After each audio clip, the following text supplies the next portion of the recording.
हाँ जी, good evening students.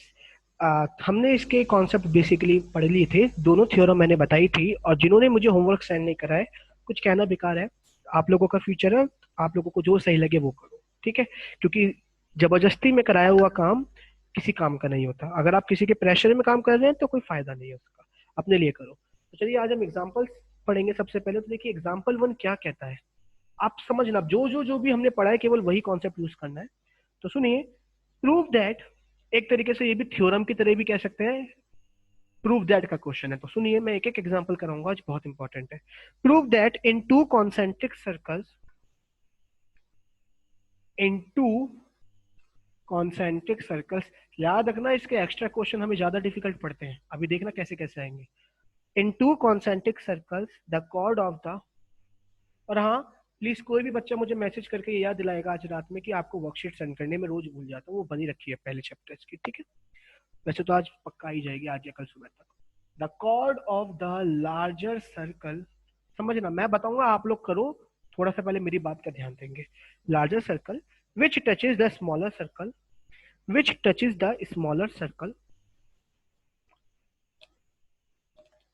इसको हम आगे यूज कर सकते हैं जगह जगह, ठीक है, तो ध्यान से पढ़ना। Which touches the smaller circle,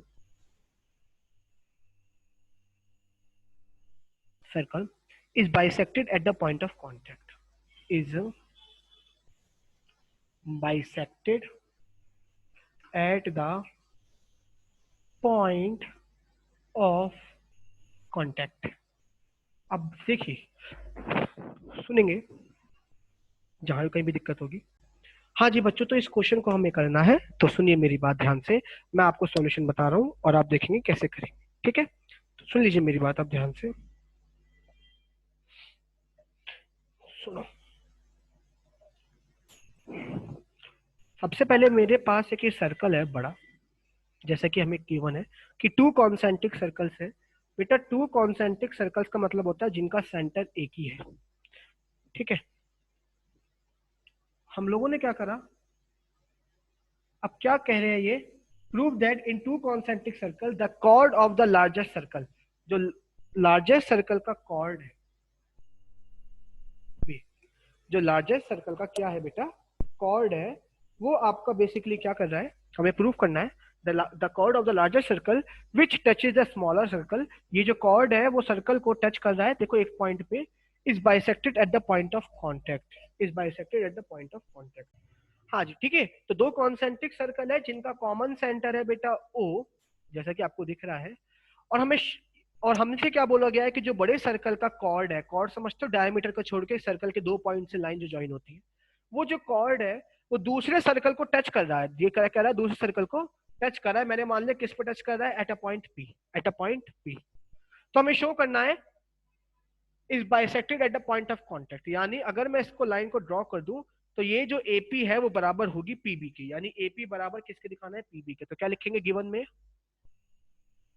AB is a chord of, AB is the chord of larger circle which touches smaller circle at P, P पे टच कर रहा है स्मॉलर सर्कल। तो you have to prove that this is bisect, ये जो cord है वो bisect हो गया। बाइसेक्ट मतलब you have to prove AP is equal to PB। Bisect का मतलब दो इक्वल पार्ट्स में डिवाइड होना है ना। तो AP is equal to, AP is equal to BP, तो हमें ये शो करना है। अब मेरी बात ध्यान से सुनना। तो बेटा प्रूफ के लिए देखिए, आपको सबको पता है here OP is perpendicular to AB। अभी आपने पढ़ा है थ्योरम 10.1 कि जब भी हम किसी भी, आप खुद देखो ना, AB जो है वो छोटे वाले की तरह एक टेंजेंट की तरह बिहेव कर रहा है, क्योंकि वो टच कर रहा है ना। हालांकि वो कॉर्ड है बड़े वाले सर्कल का, बट वो छोटे वाले सर्कल के लिए क्या बन चुका है बेटा, टेंजेंट बन चुका है। और जब टेंजेंट के पॉइंट ऑफ कांटेक्ट पे हम सर्कल से कोई लाइन ड्रॉ करते हैं, रेडियस ड्रॉ करते हैं, तो वो क्या होती है, उस पे परपेंडिकुलर होती है।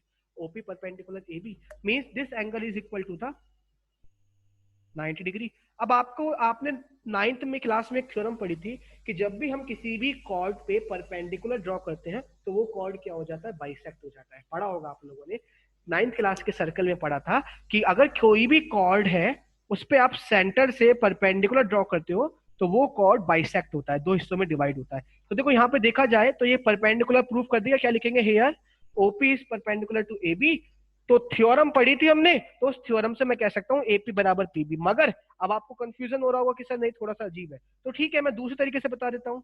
आप क्या करो, इस ओ ए और ओबी को ज्वाइन कर दो एक, मैं उसी का प्रूफ बता रहा हूँ, वहां पे भी हमने ऐसे ही प्रूफ किया था, तो आपको समझाने के लिए बता रहा हूँ। लेकिन आप डायरेक्ट लिख सकते हो कि here O P is perpendicular to A B, so that's why A P A B is bisected, है ना। तो अब क्या करेंगे, देखो ध्यान से देखिए, in triangle A O A P, ये दूसरा तरीका बता रहा हूं मैं, लंबा है थोड़ा सा, वो एक नंबर का क्वेश्चन है ये, लेकिन आपको समझाने के लिए। और एक ट्राइंगल ओबीपी, आप तो इजीली कर सकते हो ना, देखो कैसे, O A OP OP common, OP OP common, O A बराबर ओ भी, कैसे, रेडियस, आर का मतलब रेडियस, रेडियस है ना। And this angle is equal to this angle, each 90 degree. Angle O P A बराबर एंगल ओपीबी, ईच 90 डिग्री। तो कौन सी कॉन्ग्रुएंसी लग गई, right angle, hypotenuse and side. तो बाय आरएचएस, शॉर्ट में लिख दे रहा हूं समझ जाना, by R H S this triangle is congruent to this triangle. And C P C T से क्या दिखा दूंगा, एपी बराबर पीबी, हैंस प्रूफ। तो आपकी चॉइस है, घबराने की जरूरत नहीं है, हैंस प्रूफ, एचपी का मतलब हैंस प्रूफ। और ये मेरा पहला क्वेश्चन खत्म होता है, एग्जांपल 1। किसी को भी दिक्कत है मेरे से पूछेंगे, होमवर्क आज का अभी सुन लो, जितने भी एग्जांपल करा रहा हूँ ना वो सारे करने हैं, क्योंकि एक्स्ट्रा क्वेश्चन मैं एक साथ ही कराऊंगा इसके, क्योंकि एक ही टॉपिक है ना, तो बार बार कराने का कोई फायदा नहीं है।